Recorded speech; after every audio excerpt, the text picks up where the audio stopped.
Charlie versus প্রাগৈতিহাসিক সেরাকে গপ্প মিরে থেকে মানিক বন্দ্যোপাধ্যায়ের অসাধারণ কালোজয়ী ছোট গল্প প্রাগৈতিহাসিক আমরা শুনলাম। অনুজয় চট্টোপাধ্যায়, পাপিয়া রায় চক্রবর্তী, মির্দা, রৌনক চক্রবর্তী, সৌমেন চক্রবর্তী, গোধূলিদি প্রত্যেকের অভিনয় অনবদ্য ছিল। গল্পের ক্ষেত্রে যে ভাষাটা সেটা একটু অন্য রকমের ছিল। আমরা যাদের বলি গাইয়া ভাষা, সেই একটা অন্য রকমের বাংলা অ্যাকসেন্ট আমরা দেখেছিলাম, যেটা দর্শকদের অনেকের পক্ষেই ভীষণ সমস্যা ছিল। যারা শহরে বাস করে তাদের পক্ষে এই ভাষাটা বোঝা যথেষ্ট টাফ। ওই ভাষাটার জন্যই গল্পের ক্ষেত্রে একটা অরিজিনালিটি আমরা ভীষণ রকমভাবে দেখতে পেয়েছিলাম। মির্জা চাইলেই ওই ভাষাটাকে তথাকথিত ভাষাতে, স্ট্যান্ডার্ড যে বাংলাটা সেটাতে ট্রান্সফার করতে পারতো, কিন্তু করেনি। ওখানে অরিজিনাল ভাষাটাই রেখেছে এবং সেটাই ওই গল্পের প্রধান ইউএসপি।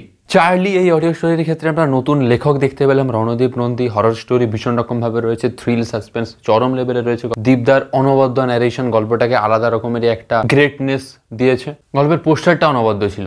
সৌভিক গুহ সরকার, মধুবন্তী মিত্রা, আকাশ পাত্র, নতুন মেয়ে হিয়াদর্শী সাহা প্রত্যেকের অভিনয় বেশ লাগবে এবং গল্পটা একটু অন্য রকমের ছিল। থ্রিল ভীষণ রকম ভাবে ছিল। সামনেই কালের মন্দিরে আসছে গপ্প মেরে ঠেকে, তাই একটা ছোট গল্প এলো প্রাগৈতিহাসিক।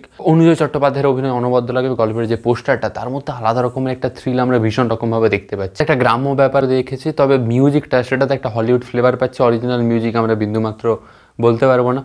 অনুজয় চট্টোপাধ্যায়, পাপিয়াদি প্রত্যেকেরই অভিনয় অনবদ্য লাগবে। তাদের যে ভাষাটা বা বলার যে ভঙ্গিমাটা সেটা বেশ লাগবে। মির্দা স্ট্যান্ডার্ড বাংলাতে পুরো গল্পটা ন্যারেট করছে। চরিত্রগুলো রয়েছে একটা কলোকিয়াল ল্যাঙ্গুয়েজ, বাংলা ভাষার বিভিন্ন ভাগ থাকে, তো সেই রকম একটা কোনো বাংলা ভাষাতেই তারা কথা বলছে।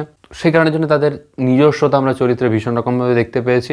চার্লি গল্পটার ক্ষেত্রে থ্রিল ভীষণ রকমভাবে ছিল। প্রাগৈতিহাসিক আর চার্লি সেরা বলতে গেলে দুটো আলাদা রকমের গল্প, দুটো আলাদা লেখকের গল্প, দুটো আলাদা সময়ের গল্প।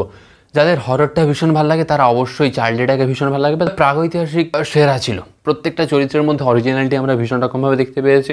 মিউজিকটাতে একটু সমস্যা ছিল বটে, তবে যে পোস্টারটা সেটাও অনবদ্য এবং প্রত্যেককে যে অভিনয় করেছে অনবদ্য অভিনয় করেছে। মির্জার ন্যারেশন অনবদ্য। চার্লির ক্ষেত্রে দীপদা অনবদ্যভাবে গল্পটা ন্যারেট করেছে। নতুন একজন লেখক রয়েছে, অনেকদিন পর সানডে সাসপেন্সে হরর স্টোরি এলো, সেটা দর্শকরা ভীষণ ভালোবেসেছে। তবে গল্পটার ক্ষেত্রে সেই রকমের আমরা গ্রেটনেস দেখতে পাইনি। একদম শেষটাতে একটু চমক ছিল ভীষণ রকমভাবে। লড়াইটা 18-20 ছিল, প্রাগৈতিহাসিক জিতে গেছে।